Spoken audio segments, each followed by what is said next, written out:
Night before Christmas, when all through the house, not a creature was stirring, not even a mouse. The stockings were hung by the chimney with care, in hopes that St. Nicholas soon would be there. The children were nestled, all snug in their beds, while visions of sugar plums danced in their heads. And Mama, in her handkerchief, and I in my cap, had just settled our brains for a long winter's nap. When out on the lawn there arose such a clatter, I sprang from the bed to see what was the matter. Away to the window I flew like a flash, tore open the shutters and threw up the sash. The moon on the breast of the new-fallen snow gave the luster of midday to objects below, when what to my wondering eyes should appear but a miniature sleigh and 8 tiny reindeer. With the little old driver so lively and quick, I knew in that moment it must be Saint Nick. More rapid than eagles, his coursers they came, and he whistled and shouted and called them by name. Now Dasher, now Dancer, now Prancer and Vixen, on Comet, on Cupid, on Donder and Blitzen, to the top of the porch, to the top of the wall. Now dash away, dash away, dash away all. As dry leaves before the wild hurricane fly. When they meet with an obstacle, mount to the sky. So up to the housetop the coursers they flew, with the sleigh ride full of toys, and St. Nicholas too. And then, in a twinkling, I heard on the roof the prancing and pawing of each little hoof. As I drew in my head and was turning around, down the chimney St. Nicholas came with a bound. He was dressed in all fur, from his head to his foot, and his clothes were all tarnished with ashes and soot. A bundle of toys was flung on his back, and he looked like a peddler just opening his pack. His eyes, how they twinkled, his dimples, how merry, his cheeks were like roses, his nose like a cherry. His droll little mouth was drawn like a bow, and the beard on his chin was as white as the snow. The stump of a pipe he held tight in his teeth, and the smoke encircled his head like a wreath. He had a broad face and a little round belly that shook when he laughed like a bowl full of jelly. He was chubby and plump, a right jolly old elf, and I laughed when I saw him in spite of myself. A wink of his eye and a twist of his head soon gave me to know I had nothing to dread. He spoke not a word, but went straight to his work, and filled all the stockings, then turned with a jerk, and laying his finger aside his nose, and giving a nod, up the chimney he rose. He sprang to his sleigh, to his team gave a whistle, and away they all flew, like the down of a thistle. Why, I heard him exclaim, and he drove out of sight. Merry Christmas to all, and to all a good night. Okay, wait. Can we all give King Moore? I'm sorry. King Moore, you did that. Thank you. That whistle? That whistle was something else, boy. I was not ready for that. Come on. No, I was not ready. Come on, whistle. I was back here practicing on mute, but that whistle was strong. All right, let me shut up. Oh my goodness, man. No, that was excellent, everybody. Thank you so very, very much. I probably was a little caught off guard. Luckily I have 2 kids, and so I've read this a couple of times. So I was envisioning my daughter, who's actually online watching right now. So I hope I did the family proud. Okay, so and next, if what I would like for everyone, all the readers for How a Grinch Stole Christmas, to please unmute and introduce yourselves. I'm unmuted. Hello, how's it going? I'm Omar Gooding, actor, rapper, comedian. Listen, I'm mad, y'all. I didn't get to pick my part. Y'all gave me the Grinch. I done stole presents. I done closed the chimney up. My kids is mad at me. I done kicked 2 of them. Listen, let's just get to it, man. Hope I'll be happy at the end of it. I'm doing Merry Christmas. That was excellent. Okay, let me help you guys along. I can go next. Okay, yep. Everyone, Dr. Joseph Perez, a current law student, hopefully on my last year of law school. So if everything goes well, that will be taken care of. And actor as well, most recently appearing in the TV show series, The Curse. And thank you so much for having me.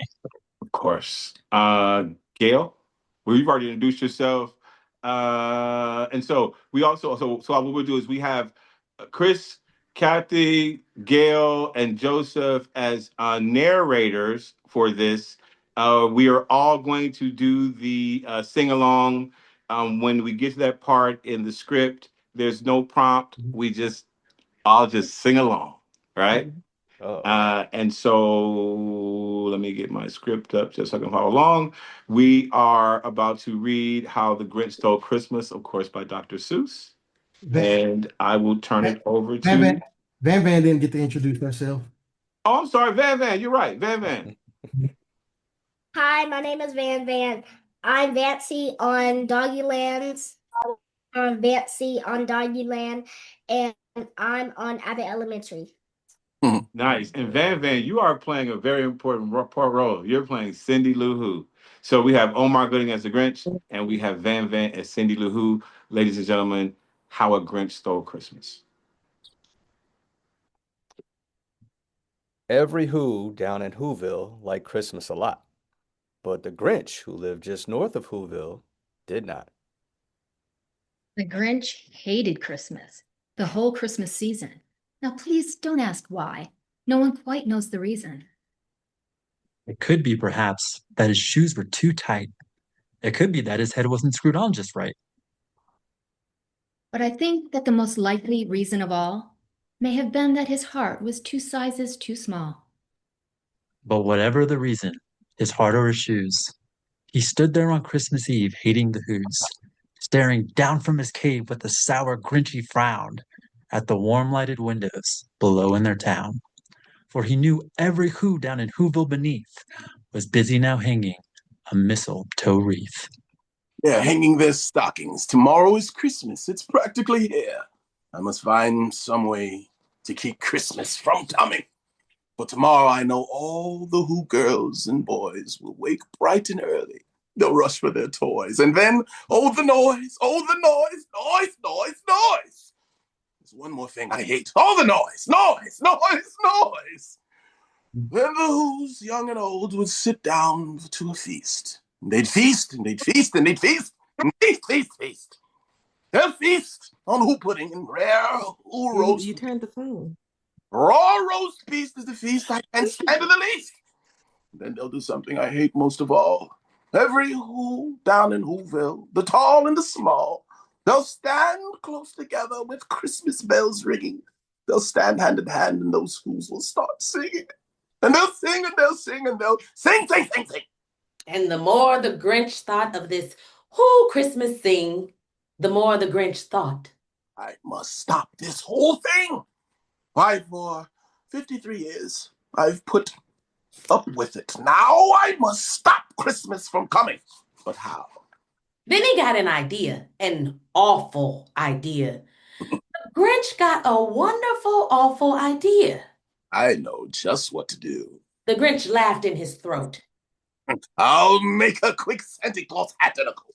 And he chuckled and clucked. What a great Grinchy trick. With this coat and this hat, I'll look just like Saint Nick. You're a mean one, Mr. Grinch. You really are. You're as cuddly as cactus, charming as an eagle, Mr. Grinch. You're a bad banana with a greasy black hair. You're a monster, Mr. Grinch. Your heart's an empty hole.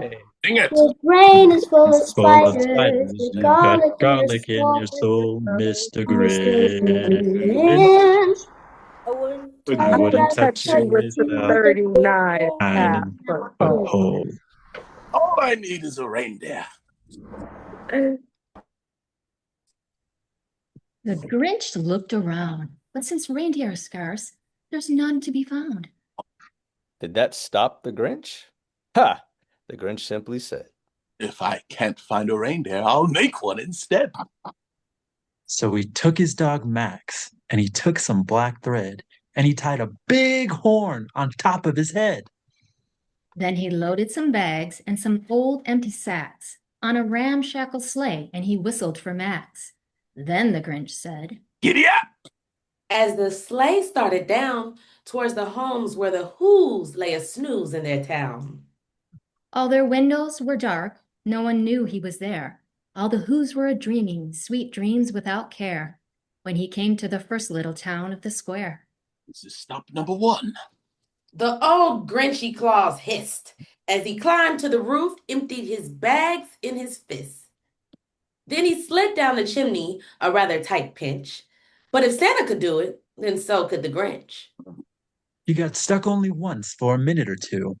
Then he stuck his head out of the fireplace flue, where the little Who stockings hung all in a row.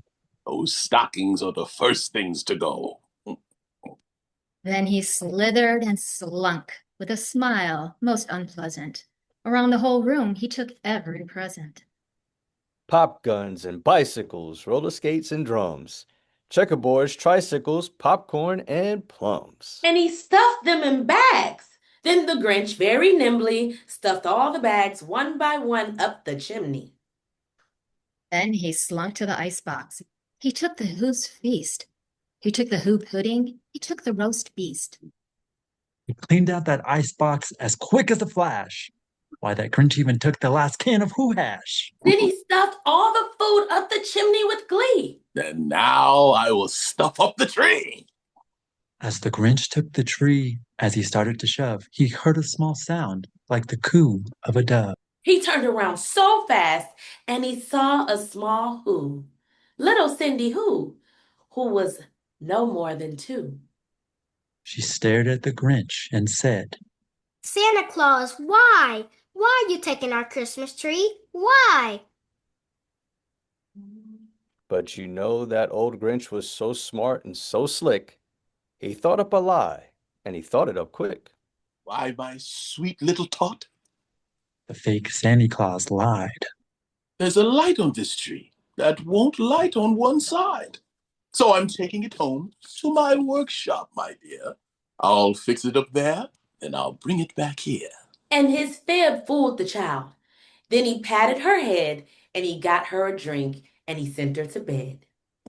And when Cindy Lou Who was in bed with her cup, he went to the chimney and stuffed the tree up. And he went up the chimney himself, that old liar. And the last thing he took was the log for their fire. On the walls he left nothing but hooks and some wire. And the one speck of food that he left in the house was a crumb that was even too small for a mouse. Then he did the same thing to the other Who's houses, leaving crumbs much too small for the other Who's mouses. It was 1:15, all the Who's still abed, all the Who's still a snooze when he packed up his sled. Packed it up with their presents, their ribbons, their wrappings, the tags and the tinsels, the trimmings, the trappings. 3,000 feet up, off the side of Mount Crumpet, he rode the load to the tip-top to dump it. Hoo-hoo to the Who's, I feel like humming. They're finding out now no Christmas is coming. They're just waking up. I know just what they'll do. Their mouths will hang open a minute or two. Then the Who's down in Whoville will cry, boo-hoo! That is a noise that I simply must hear. And the Grinch put a hand to his ear, and he did hear a sound rising over the snow. It started in low, and then it started to grow. But this sound wasn't sad. Why, this sound sounded glad. Every Who in Whoville, the tall and the small, was singing without any presents at all. He hadn't stopped Christmas from coming. It came. Somehow or other, it came just the same. And the Grinch, with his Grinch feet ice cold in the snow, stood puzzling and puzzling. How could it be so? It came without ribbons. It came without tags. It came without packages, boxes, or bags. He puzzled and puzzled till his puzzler was sore. Then the Grinch thought of something he hadn't before. Maybe Christmas doesn't come from a store. Perhaps, maybe Christmas, it means a little bit more. And what happened then? Well, in Whoville they say that the Grinch's small heart grew 3 sizes that day. And now that his heart didn't feel quite so tight, he whizzed with his load through the bright morning light. He brought everything back, all the food for the feast, and he himself, the Grinch, carved the roast beast. Nice, nice. First of all, Omar, What? you are an excellent Grinch. You were an outstanding Grinch. Can you guys give it up, bro? You Ready brought for the it with Grinch too? that. I am ready for the Grinch too. Yeah, he's a mean one. He's a mean one.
Yes!